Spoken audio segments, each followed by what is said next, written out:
ਹੀਰ ਆਖਦੀ ਜੋਗੀਆ ਝੂਠ ਬੋਲੇ। ਵਾਰਿਸ ਸ਼ਾਹ ਦੀ ਹੀਰ, ਇਸ ਦੇ ਬਾਰੇ ਕੌਣ ਨਹੀਂ ਜਾਣਦਾ। ਵਾਰਿਸ ਸ਼ਾਹ ਨੇ ਪੰਜਾਬੀ ਮਾਂ ਬੋਲੀ ਸਾਹਿਤ ਨੂੰ ਇੱਕੋ ਇੱਕ ਰਚਨਾ ਹੀਰ ਦੇ ਕੇ ਸਿਖਰ ਤੱਕ ਪਹੁੰਚਾਇਆ ਅਤੇ ਆਪਣਾ ਵੱਡਮੁੱਲਾ ਯੋਗਦਾਨ ਦਿੱਤਾ ਹੈ। BA ਦੇ ਸਿਲੇਬਸ ਵਿੱਚ ਲੱਗੀ ਕਿਤਾਬ ਕਾਵਿ ਤਰੰਗਾਂ, ਇਸ ਦੇ ਵਿੱਚ ਪੰਜਾਬੀ ਕਿੱਸਾ ਕਾਵਿ ਧਾਰਾ ਵਿੱਚ ਅੱਜ ਅਸੀਂ ਵਾਰਿਸ ਸ਼ਾਹ ਬਾਰੇ ਪੜ੍ਹਾਂਗੇ। ਵਾਰਿਸ ਸ਼ਾਹ ਦੀ ਹੀਰ ਕਿੰਨੇ ਨਹੀਂ ਸੁਣੀ ਤੇ ਇਹਦੇ ਬਾਰੇ ਕੌਣ ਨਹੀਂ ਜਾਣਦਾ, ਇਹ ਨਹੀਂ ਹੋ ਸਕਦਾ।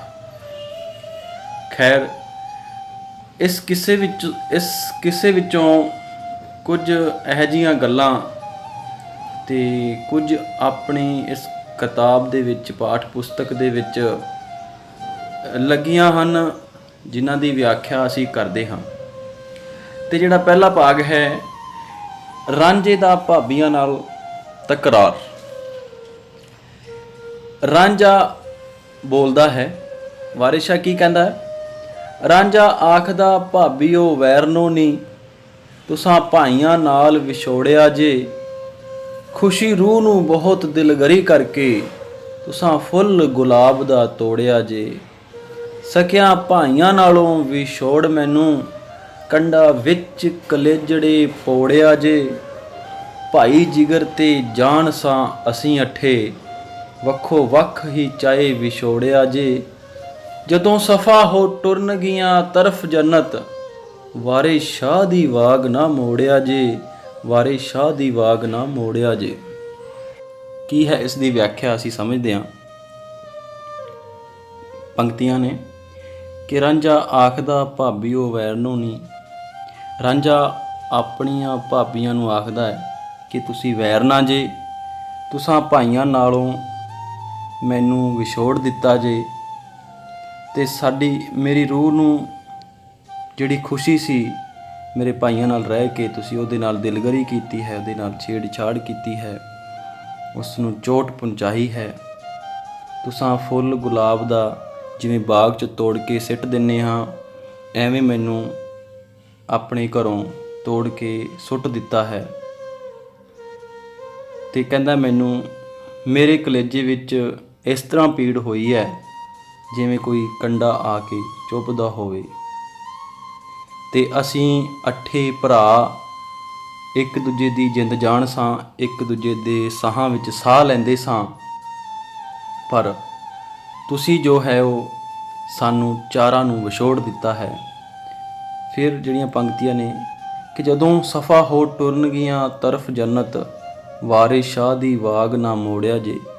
ਇਹਦੇ ਵਿੱਚ ਇੱਥੇ ਸ਼ਬਦ ਇਸਤੇਮਾਲ ਕੀਤਾ ਹੈ ਸਫਾ, ਤੇ ਇਸ ਸ਼ਬਦ ਦੀ ਅਸੀਂ ਤਹਿ ਵਿੱਚ ਜਾਂਦੇ ਹਾਂ ਤੇ ਕਿਉਂ ਸਾਨੂੰ ਜੋ ਫਿਰ ਇਹ ਸਮਝ ਆਏਗੀ। ਸਫਾ ਯਾਨੀ ਕਿ ਜਦੋਂ ਸ਼ਤਰੰਜ ਖੇਡਦੇ ਹਾਂ ਤੇ ਹਾਰਨ ਵਾਲਾ ਜਿਹੜਾ ਹੈ ਉਹ ਗੁੱਸੇ ਵਿੱਚ ਆ ਕੇ ਸਾਰੀਆਂ ਜਿਹੜੀਆਂ ਸ਼ਤਰੰਜ ਦੀ ਖੇਡ ਹੈ ਉਸ ਨੂੰ ਖਿਲਾਰ ਦਿੰਦਾ ਹੈ, ਯਾਨੀ ਕਿ ਖ਼ਤਮ ਕਰ ਦਿੰਦਾ ਹੈ। ਤੇ ਸਫਾ ਦਾ ਮਤਲਬ ਖ਼ਤਮ ਕਰਨਾ ਹੁੰਦਾ ਹੈ। ਇੱਥੇ ਇਹਦਾ ਮਤਲਬ ਇਹ ਹੈ ਕਿ ਜਦੋਂ ਸਾਡੀ ਅੱਠੇ ਭਰਾਵਾਂ ਦੀ ਜ਼ਿੰਦਗੀ ਖ਼ਤਮ ਹੋ ਕੇ ਅਸੀਂ ਜੰਨਤ ਯਾਨੀ ਕਿ ਸਵਰਗ ਵੱਲ ਜਾਵਾਂਗੇ ਤੇ ਵਾਰਿਸ ਸ਼ਾਹ ਵਾਗ ਨਾ ਮੋੜਿਆ ਜੇ। ਤੇ ਕਹਿੰਦਾ ਵਾਗ ਯਾਨੀ ਕਿ ਘੋੜੀ ਨੂੰ ਪਾਈ ਹੋਈ ਨੱਥ, ਘੋੜੇ ਨੂੰ ਪਾਈ ਹੋਈ ਨੱਥ। ਕਹਿੰਦਾ ਹੈ ਕਿ ਫਿਰ ਤੁਸੀਂ ਉਹ ਸਾਡੀ ਵਾਗ ਜਿਹੜੀ ਹੈ ਉਹ ਨਾ ਮੋੜਿਆ ਜੇ। ਸਾਨੂੰ ਮਰਨ ਤੋਂ ਬਾਅਦ ਆਪਦੀਆਂ ਭਾਬੀਆਂ ਨੂੰ ਕਹਿੰਦਾ ਹੈ ਕਿ ਤੁਸੀਂ ਇਕੱਠੇ ਹੋਣ ਦਿਆ ਜੇ। ਅਗਲੀਆਂ ਪੰਕਤੀਆਂ 'ਚ ਭਾਬੀ ਜਿਹੜੀਆਂ ਨੇ ਉਹ ਜਵਾਬ ਦਿੰਦੀਆਂ ਨੇ, ਕਰੇ ਆਕੜਾਂ ਖਾਏ ਕੇ ਦੁੱਧ ਚਾਵਲ, ਇਹ ਰੱਜ ਕੇ ਖਾਣ ਦੀਆਂ ਮਸਤੀਆਂ ਨੇ। ਆਖਣ ਦੇਵਰਾਂ ਨਾਲ ਨਿਹਾਲ ਹੋਇਆ, ਸਾਨੂੰ ਸਭ ਸ਼ਰੀਕਣਾ ਹੱਸਦੀਆਂ ਨੇ। ਇਹ ਰਾਂਝੇ ਦੇ ਨਾਲ ਹਨ ਘਿਓ ਸ਼ੱਕਰ, ਪਰ ਜਿਉ ਨਾ ਭੇਤ ਦਾ ਦੱਸਦੀਆਂ ਨੇ। ਰੰਨਾਂ ਡਿੱਗਦੀਆਂ ਵੇਖ ਕੇ ਸ਼ੈਲ ਮੁੰਡਾ, ਜਿਵੇਂ ਸ਼ਹਿਦ ਦੇ ਵਿੱਚ ਮੱਖੀਆਂ ਫਸਦੀਆਂ ਨੇ।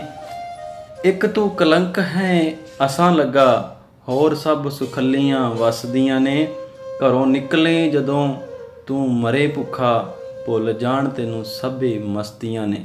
ਕੀ ਕਹਿੰਦਾ ਕਵੀ ਕਿ ਭਾਬੀਆਂ ਜਦੋਂ ਜਵਾਬ ਦਿੰਦੀਆਂ ਨੇ ਤੇ ਕਹਿੰਦੀਆਂ ਨੇ ਤੂੰ ਵਿਹਲਾ ਰਹਿਣਾ ਹੈ, ਮਸਤੀਆਂ ਕਰਦਾ ਹੈ, ਤੇ ਜਿਹੜਾ ਦੁੱਧ ਚਾਵਲ ਰੱਜ ਰੱਜ ਖਾਣਾ ਹੈ ਤੇ ਤੈਨੂੰ ਇਹ ਪਚਦਾ ਨਹੀਂ, ਇਹ ਤੈਨੂੰ ਜਿਹੜਾ ਹੈ ਸਾਡੇ ਨਾਲ ਅਕੜਾਉਂਦਾ ਹੈ, ਤੂੰ ਆਕੜਾ ਕਰਦਾ ਹੈ, ਯਾਨੀ ਕਿ ਵਿਹਲਾ ਰਹਿਣਾ ਹੈ ਤੇ ਸਾਡੇ ਨਾਲ ਆਕੜਦਾ ਹੈ। ਤੇ ਸਾਨੂੰ ਜਿਹੜੀਆਂ ਸ਼ਰੀਕਣਾਂ ਆਖਦੀਆਂ ਨੇ ਕਿ ਕਿਉਂਕਿ ਰਾਂਝਾ ਜਿਹੜਾ ਸੀ ਉਹ ਸਭ ਤੋਂ ਛੋਟਾ ਸੀ ਤੇ ਬੜਾ ਹੀ ਸੁੰਦਰ ਨੌਜਵਾਨ ਸੀ, ਤੇ ਭਾਬੀਆਂ ਆਖਦੀਆਂ ਨੇ ਕਿ ਸ਼ਰੀਕਣਾਂ ਸਾਡੇ 'ਤੇ ਹੱਸਦੀਆਂ ਨੇ ਕਿ ਇਹ ਸਾਰੀਆਂ ਜਿਹੜੀਆਂ ਨੇ ਭਾਬੀਆਂ ਰਾਂਝੇ ਦੀਆਂ ਇਸ ਦੇ ਨਾਲ ਘਿਓ ਸ਼ੱਕਰ ਨੇ ਰਲੀਆਂ ਹੋਈਆਂ ਨੇ, ਆਪਣੇ ਦਿਲ ਦਾ ਭੇਤ ਦੱਸਦੀਆਂ ਨਹੀਂ। ਰੰਨਾਂ ਡਿੱਗਦੀਆਂ ਦੇਖ ਕੇ ਸ਼ੈਲ ਮੁੰਡਾ, ਜਿਵੇਂ ਸ਼ਹਿਦ ਤੇ ਮੱਖੀਆਂ ਫਸਦੀਆਂ ਨੇ। ਤੇ ਸਾਨੂੰ ਕਹਿੰਦੀਆਂ ਨੇ ਕਿ ਤੁਸੀਂ ਇੱਕ ਸੁੰਦਰ ਮੁੰਡਾ ਦੇਖ ਕੇ, ਨੌਜਵਾਨ ਸ਼ੈਲ ਸ਼ਬੀਲਾ ਦੇਖ, ਗੱਭਰੂ ਦੇਖ ਕੇ ਇਸ ਦੇ ਨਾਲ ਤੁਸੀਂ ਫਸੀਆਂ ਹੋਈਆਂ ਹੋ, ਜਿਵੇਂ ਮੱਖੀਆਂ ਸ਼ਹਿਦ 'ਚ ਫਸੀਆਂ ਹੋਈਆਂ ਨੇ। ਇੱਕ ਤੂੰ ਕਲੰਕ ਹੈ ਅਸਾਂ ਲੱਗਾ, ਹੋਰ ਸਭ ਸੁਖੱਲੀਆਂ ਵਸਦੀਆਂ। ਤੇ ਕਿ ਇਸ ਤਰ੍ਹਾਂ ਦਾ ਤੂੰ ਕਲੰਕ ਸਾਡੇ 'ਤੇ ਲੱਗਾ ਹੋਇਆ, ਉਸ ਤੋਂ ਲਹਿਦਾ ਅਸੀਂ ਸੌਖੀਆਂ ਵਸਦੀਆਂ ਹਾਂ।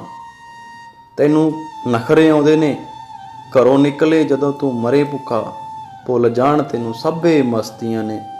ਤੇ ਕਹਿੰਦੀਆਂ ਨੇ ਕਿ ਜਦ ਤੂੰ ਘਰੋਂ ਨਿਕਲੇ, ਬਾਹਰ ਰਹੇ, ਭੁੱਖਾ ਮਰੇ, ਤੈਨੂੰ ਖਾਣ ਨੂੰ ਕੁਛ ਨਾ ਮਿਲੇ ਤਾਂ ਤੈਨੂੰ ਸਭ ਮਸਤੀਆਂ ਭੁੱਲ ਜਾਣਗੀਆਂ, ਤੂੰ ਤਕਲੇ ਵਾਂਗ ਸਿੱਧਾ ਹੋ ਜਾਏਗਾ। ਫਿਰ ਅੱਗੋਂ ਰਾਂਝਾ ਜਵਾਬ ਦਿੰਦਾ ਹੈ ਤੇ ਕੀ ਕਹਿੰਦਾ, ਕਹਿੰਦਾ ਤੁਸਾਂ ਛਤਰੇ ਮਰਦ ਬਣਾ ਦਿੱਤੇ। ਦੇਖੋ ਮੱਧ ਕਾਲ ਦੇ ਵਿੱਚ ਨਾ ਔਰਤ ਦੀ ਨਿੰਦਿਆ ਕਰਨੀ ਆਮ ਕਿੱਸਿਆਂ ਵਿੱਚ ਹੁੰਦੀ ਸੀ ਨਿੰਦਿਆ, ਤੇ ਕੋਈ ਜ਼ਿਆਦਾ ਕਰਦਾ ਸੀ ਤੇ ਕੋਈ ਘੱਟ ਕਰਦਾ ਸੀ। ਤੇ ਵਾਰਿਸ ਸ਼ਾਹ ਵੀ ਇਸ ਤੋਂ ਗੁੱਝਾ ਨਹੀਂ ਰਿਹਾ। ਵਾਰਿਸ ਸ਼ਾਹ ਰਾਂਝੇ ਤੋਂ ਕੀ ਅਖਵਾਉਂਦਾ ਹੈ ਕਿ ਤੁਸਾਂ ਛਤਰੇ ਮਰਦ ਬਣਾ ਦਿੱਤੇ, ਸੱਪ ਰੱਸੀਆਂ ਦੇ ਕਰੋ ਭਾਬੀਓ ਨੀ, ਰਾਜੇ ਭੋਜ ਦੇ ਮੁਖ ਲਗਾਮ ਦੇ ਕੇ, ਚੜ ਦੌੜਿਓ ਹੋ ਟੂਣੇ ਹਾਰਿਓ ਨੀ, ਕਹਿਰੋ ਪਾਂਡਵਾਂ ਦੀ ਸਫਾ ਗਾਲ ਸੁੱਟੀ, ਜਰਾ ਗਲ ਦੇ ਨਾਲ ਬੁਰਿਆਈਓ ਨੀ, ਰਾਵਣ ਲੰਕ ਲੁਟਾਏ ਕੇ ਗਰਦ ਹੋਇਆ, ਵਾਰਿਸ ਸ਼ਾਹ ਫਕੀਰ ਦਿਓ ਮਾਰਿਓ ਨੀ, ਵਾਰਿਸ ਸ਼ਾਹ ਫਕੀਰ ਦਿਓ ਮਾਰਿਓ ਨੀ। ਰਾਂਝਾ ਇਸ ਤਰ੍ਹਾਂ ਆਖਦਾ ਹੈ ਕਿ ਤੁਸਾਂ ਛਤਰੇ ਮਰਦ ਬਣਾ ਦਿੱਤੇ।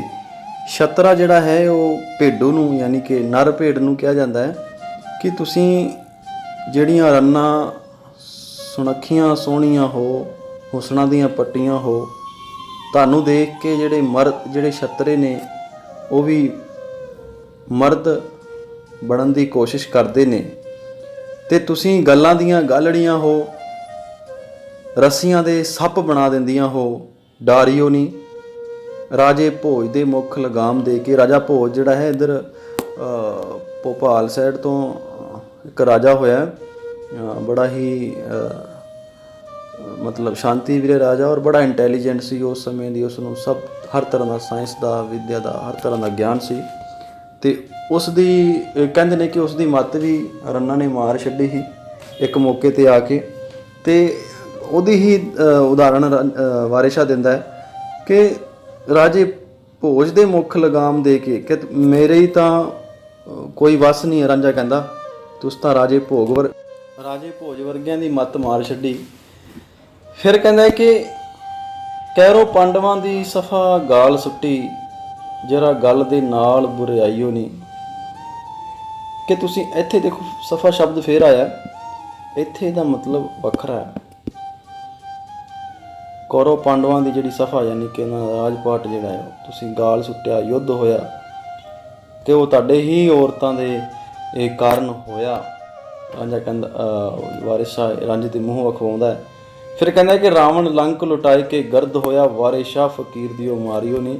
ਕਹਿੰਦਾ ਵਾਰਿਸ ਸ਼ਾਹ ਤੁਹਾਨੂੰ ਇਸ ਗੱਲ ਦੀ ਲਾਹਨਤ ਪਾਉਂਦਾ ਹੈ, ਫਕੀਰ ਦਿਓ ਮਾਰਿਓ ਨਹੀਂ, ਕਿ ਤੁਸੀਂ ਮਤਲਬ ਹਰ ਜਿਹੜਾ ਕੰਮ ਗਲਤ ਹੋਇਆ ਉਹਦੇ ਪਿੱਛੇ ਤੁਹਾਡਾ ਹੀ ਹੱਥ ਹੈ, कि औरत के पिछे ही जिहड़ा रावण है उसने अपनी जिहड़ी है लंका लुटाई है, गर्द कर छड्डी है, गाल सट्टी है। फिर अगे भाबियां फिर रांझे नूं जवाब दिंदियां ने कि साडा हुसन पसंद ना लियावना है, जा हीर सियाल विआह लियावीं, वाह वंजली प्रेम दी घत जाली, काई नड्डी सियालां दी फाह लियावीं, तैथों वल है रन्ना वलावणे दा, राणी कौंकला महल तो ला लियावीं, वारे शाह जे कढणी मिले नहीं, राती कंध पिछवाड़ियों ढा लियावीं। की है इस दी व्याख्या ते की कहना चाहुंदा है वारे शाह? भाबियां तो की है इस दी व्याख्या ते की कहना चाहुंदा है वारे शाह? भाबियां तो वारे शाह अखवाउंदा है। भाबियां रांझे नूं कहंदियां ने कि जे तैनूं साडा हुसन पसंद नहीं ते तैनूं लगदा है कि सब मुसीबतां दी जड़ यही है, ते जा जिहड़ी तूं हीर नूं पसंद करदा है सियालों जाके विआह के लिया, उसनूं मिहणा मारदियां ने। सियाल हीर दा पिंड, वाह वंजली प्रेम दी घत जाली, काई नड्डी सियालियां दी फाह लियावीं। कहंदियां ने कि जा तेरी वंजली वजा प्रेम दी ते उहनूं अपने जाल दे विच फसा के तूं उस नूं कढ लिया, जे तेरे तो विआही भी नहीं जांदी तां। तैथों वल है रन्ना वलावणे दा, राणी कोकला महल तो ला लियावीं, वारे शाह जे कढणी मिले नहीं, राती कंध पिछवाड़ियों ढा लियावीं। भाबियां ਉਹਨੂੰ फिर बड़ा तंज कसदियां ने ते मिहणा मारदियां ने। राणी कोकला जिहड़ी है वो बड़ी सुंदर राणी सी। ਜਦੋਂ पूर्ण भगत ਜਿਹੜਾ है वो भी जोग ਧਾਰਦਾ है, जोगी ਦੇ ਨਾਲ ਰਲਦਾ, ਜਦੋਂ ਉਹਨੂੰ ਖੂਹ ਦੇ ਵਿੱਚੋਂ ਕੱਢ ਕੇ ਲਿਆਉਂਦੇ ਨੇ। ਫਿਰ ਜਿਵੇਂ ਉਹ ਭਿਕਸ਼ਾ ਮੰਗਣ ਜਾਂਦਾ ਹੈ ਤਾਂ पूर्ण भगत भी ਜਿਹੜਾ ਹੈ ਉਹ ਰਾਜੇ ਦਾ ਮੁੰਡਾ ਹੀ, ਬੜਾ ਸੋਹਣਾ ਸੀ, ਸੁਨੱਖਾ ਸੀ, ਤੇ ਉਹ ਰਾਣੀ ਕੋਕਲਾ ਜਿਹੜੀ ਉਹਦੇ ਤੇ ਮੋਹਿਤ ਹੋਈ ਸੀ। ਉਹ ਰਾਣੀ ਕੋਕਲਾ ਦੀ ਗੱਲ ਕਰਦੇ ਨੇ।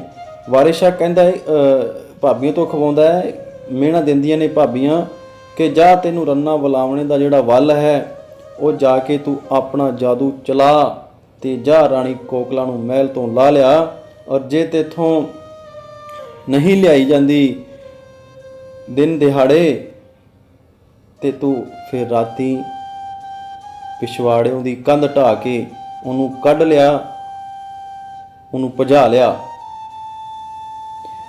ਪਰ ਇੱਥੋਂ ਰਾਂਝਾ ਹੁਣ ਵਿਦਾ ਹੁੰਦਾ ਹੈ ਤੇ ਕਿਉਂਕਿ ਉਸ ਨੂੰ ਮਿਹਣਾ ਵੱਜਦਾ ਹੈ, ਤੇ ਰਾਂਝਾ ਕੀ ਆਖਦਾ ਹੈ, ਪੰਕਤੀਆਂ ਸੁਣੋ। ਰੂ ਛੱਡ ਕਲਬੂਤ ਜਿਉਂ ਵਿਦਾ ਹੁੰਦਾ, ਤਿਵੇਂ ਇਹ ਦਰਵੇਸ਼ ਸਿਧਾਰਿਆ ਹੈ, ਅੰਨ ਪਾਣੀ ਹਜ਼ਾਰੇ ਦਾ ਕਸਮ ਕਰਕੇ, ਕਸਤ ਝੰਗ ਸਿਆਲ ਚਿਤਾਰਿਆ ਹੈ, ਕੀਤਾ ਰਿਜਕ ਨੇ ਆਣ ਉਦਾਸ ਰਾਂਝਾ, ਚੱਲੋ ਚੱਲ ਹੀ ਜਿਉ ਪੁਕਾਰਿਆ ਹੈ, ਕੱਛੇ ਵੰਜਲੀ ਮਾਰ ਕੇ ਰਵਾਂ ਹੋਇਆ, ਵਾਰੇ ਸ਼ਾਹ ਨੇ ਵਤਨ ਵਸਾਰਿਆ ਹੈ, ਵਾਰੇ ਸ਼ਾਹ ਨੇ ਵਤਨ ਵਸਾਰਿਆ ਹੈ। ਰੂਹ ਛੱਡ ਕਲਬੂਤ ਜਿਉਂ ਵਿਦਾ ਹੁੰਦਾ, ਕਹਿੰਦਾ ਵੀ ਜਿਸ ਤਰ੍ਹਾਂ ਸਰੀਰ ਯਾਨੀ ਕਲਬੂਤ ਉਹ ਸਰੀਰ ਮਰਿਆ ਹੋਇਆ ਸਰੀਰ ਹੁੰਦਾ ਜਿਸ ਵਿੱਚ ਰੂਹ ਛੱਡ ਕੇ ਚਲੀ ਜਾਂਦੀ ਹੈ, ਉਸ ਤਰ੍ਹਾਂ ਇਹ ਦਰਵੇਸ਼ ਯਾਨੀ ਕਿ ਫਕੀਰ ਰਾਂਝਾ ਜਿਹੜਾ ਹੈ ਉਹ ਆਪਣੇ ਤਖਤ ਹਜ਼ਾਰੇ ਤੋਂ ਵਿਦਾ ਹੁੰਦਾ ਹੈ। ਅੰਨ ਪਾਣੀ ਹਜ਼ਾਰੇ ਦਾ ਕਸਮ ਕਰਕੇ, ਕਸਤ ਝੰਗ ਸਿਆਲ ਚਿਤਾਰਿਆ ਹੈ। ਕਹਿੰਦਾ ਵੀ ਰਾਂਝੇ ਨੇ ਮਨ ਹੀ ਮਨ ਵਿੱਚ ਇੱਕ ਕਸਮ ਖਾਧੀ ਹੈ ਕਿ ਅੱਜ ਤੋਂ ਬਾਅਦ ਜਿਹੜਾ ਹੈ ਹਜ਼ਾਰੇ ਦਾ ਅੰਨ ਪਾਣੀ ਜਿਹੜਾ ਨਹੀਂ ਲੈਣਾ। ਕਸਤ ਝੰਗ ਸਿਆਲ ਚਿਤਾਰਿਆ ਹੈ, ਯਾਨੀ ਕਿ ਕਸਤ ਦਾ ਜਿਹੜਾ ਮਤਲਬ ਹੁੰਦਾ ਹੈ ਉਹ ਇੱਛਾ ਹੁੰਦੀ ਹੈ ਜਾਂ ਮਨਸ਼ਾ ਹੁੰਦਾ ਹੈ, ਪਰ ਇੱਥੇ ਕੀ ਹੈ ਕਿ ਉਸਨੇ ਇੱਛਾ ਜਿਹੜੀ ਹਮੇਸ਼ਾ ਮਨ ਤੋਂ ਉੱਠਦੀ ਹੈ, ਤੇ ਇਹ ਸੰਬੰਧ ਹੈ ਕਿ ਉਸਨੇ ਮਨ ਹੀ ਮਨ ਦੇ ਵਿੱਚ ਝੰਗ ਸਿਆਲ ਯਾਨੀ ਕਿ ਹੀਰ ਦੇ ਪਿੰਡ ਨੂੰ ਚਿਤਾਰਿਆ, ਚਿੱਤਰ ਕੇ ਉਹਦਾ ਚਿੱਤਰ ਬਣਾ ਕੇ ਇੱਥੋਂ ਨਿਕਲਣ ਲੱਗਾ ਹੈ। ਕੀਤਾ ਰਿਜਕ ਨੇ ਆਣ ਉਦਾਸ ਰਾਂਝਾ, ਚੱਲੋ ਚੱਲ ਹੀ ਜਿਉ ਪੁਕਾਰਿਆ ਹੈ। ਕਹਿੰਦਾ ਕਿ ਅੱਜ ਰਾਂਝੇ ਨੂੰ ਰਿਜਕ ਨੇ ਯਾਨੀ ਕਿ ਭਾਬੀਆਂ ਦੁਆਰਾ ਜਿਹੜੀ ਉਹਦੇ ਭਾਈਆਂ ਨੂੰ ਭੜਕਾਇਆ, ਉਸਦੇ ਹਿੱਸੇ ਨੇ, ਜ਼ਮੀਨੀ ਹਿੱਸੇ ਨੇ, ਸਮਾਜਿਕ ਹਿੱਸੇ ਨੇ ਉਸ ਨੂੰ ਉਦਾਸ ਕੀਤਾ ਹੈ ਤੇ ਆਪਣੇ ਜੀ ਵਿੱਚ ਹੀ ਚੱਲੋ ਚੱਲ ਪੁਕਾਰ ਕੇ ਉਹ ਚੱਲ ਪਿਆ ਹੈ। ਕੱਛੇ ਵੰਝਲੀ ਮਾਰ ਕੇ ਰਵਾ ਹੋਇਆ ਵਾਰਿਸ ਸ਼ਾਹ ਨੇ ਵਤਨ ਵਿਸਾਰਿਆ ਹੈ। ਵਾਰਿਸ ਸ਼ਾਹ ਆਖਦਾ ਹੈ ਕਿ ਆਪਣੀ ਜਿਹੜੀ ਵੰਝਲੀ ਹੈ, ਆਪਣੀ ਬੰਸਰੀ ਹੈ, ਉਸ ਨੂੰ ਉਹ ਕੱਛੇ ਮਾਰ ਕੇ ਰਵਾ ਹੋਇਆ, ਯਾਨੀ ਕਿ ਕੂਚ ਕਰ ਗਿਆ ਆਪਣੇ ਪਿੰਡ ਤੋਂ। ਤੇ ਵਾਰਿਸ ਸ਼ਾਹ ਨੇ ਜਿਹੜਾ ਹੈ ਵਤਨ, ਯਾਨੀ ਕਿ ਰਾਂਝੇ ਨੇ ਵਤਨ ਜਿਹੜਾ ਹੈ ਆਪਣਾ ਵਿਸਾਰ ਦਿੱਤਾ ਹੈ, ਯਾਨੀ ਕਿ ਆਪਣਾ ਵਤਨ ਛੱਡ ਦਿੱਤਾ ਹੈ। ਤੇ ਇਹ ਹਨ ਇਸ ਦੀ ਵਿਆਖਿਆ। ਤੇ ਅੱਗੇ ਫਿਰ ਅਸੀਂ ਇਸ ਦਾ ਅਗਲਾ ਭਾਗ ਜਿਹੜਾ ਹੈ ਭਾਬੀਆਂ ਦਾ ਪ੍ਰਤੀਕਰਮ ਲੈ ਕੇ ਹਾਜ਼ਰ ਹੋਵਾਂਗੇ। ਤਦ ਤੱਕ ਲਈ ਬਣੇ ਰਹੋ। ਸਤਿ ਸ਼੍ਰੀ ਅਕਾਲ। ਵਿਦਾ ਲੈਣਾ ਤੁਹਾਡੇ ਤੋਂ।